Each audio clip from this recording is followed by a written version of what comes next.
అందరికీ నమస్కారం. జై శ్రీమన్నారాయణ. కృష్ణ పరమాత్మకి జై. ముక్కోటి దేవతలు ఒక్కటైనారు, చక్కని పాపను ఇక్కడుంచారు.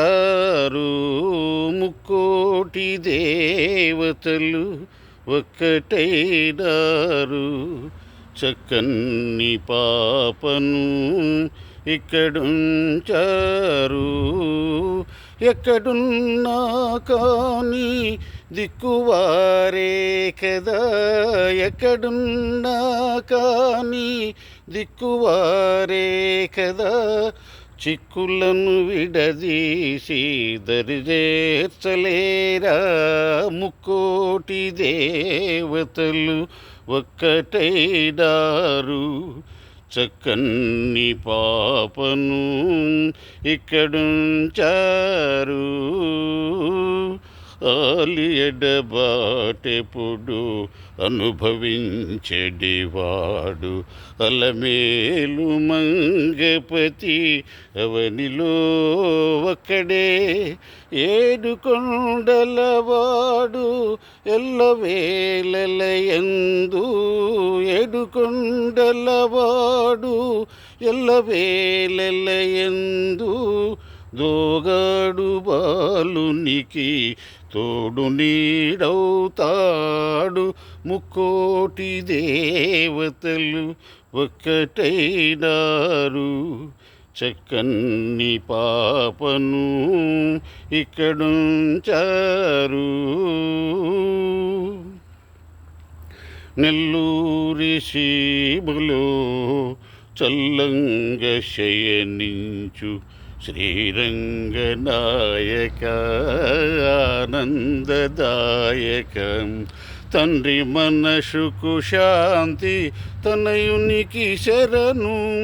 దయసేయుమా నీవు చనము నెడబాయక.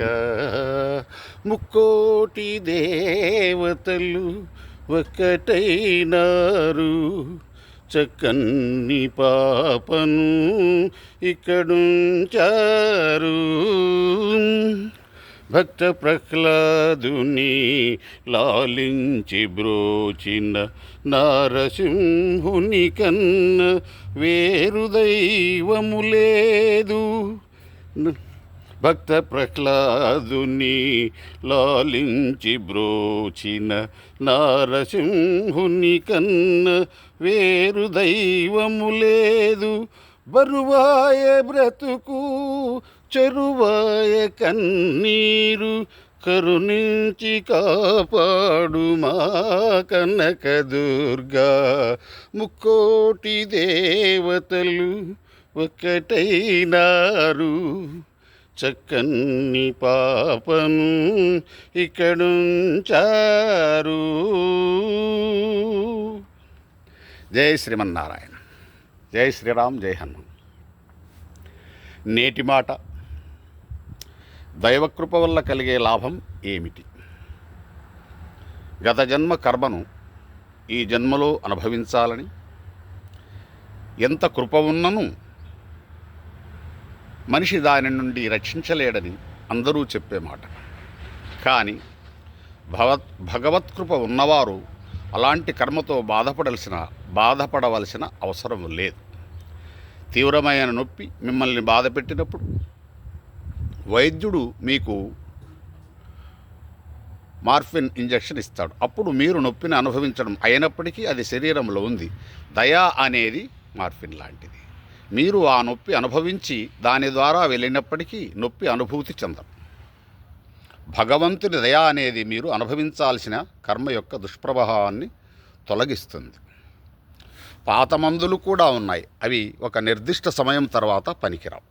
అలాగే కృపతో కూడా మీరు అనుభవించినప్పటికీ కర్మ ప్రభావం శూన్యమవుతుంది. కాబట్టి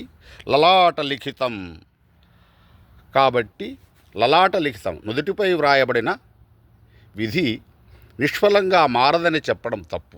కృప దేనికైనా అధిగమించగలదు. ఏదీ దాని మార్గంలో నిలబడదు. గుర్తుంచుకోండి, అది సర్వశక్తిమంతుడి కృప. మరి అంతటి దయాకృప కలగాలంటే మనం ఏం చేయాలి? సర్వజీవులపై ప్రేమ, భూతదయ, నిస్వార్థ సేవలు సలుపుతూ జీవితం కొనసాగించాలి. అప్పుడు మాత్రమే ఆయన దయా కృపా కరుణా కటాక్షాలు మనపైన ఉంటాయి. సమస్త లోకా సుఖినో భవంతు. సర్వే జనా సుఖినో భవంతు. సర్వకాల సర్వావస్థలయందును సదా సద్బుద్ధిని, సదా ఆనందాన్ని, సదా ఆరోగ్యాన్ని, సదా విజయాన్ని మీకు ప్రసాదించాలని ఆ భగవంతుణ్ణి మనసారా ప్రార్థిస్తూ ముగిస్తున్నాను.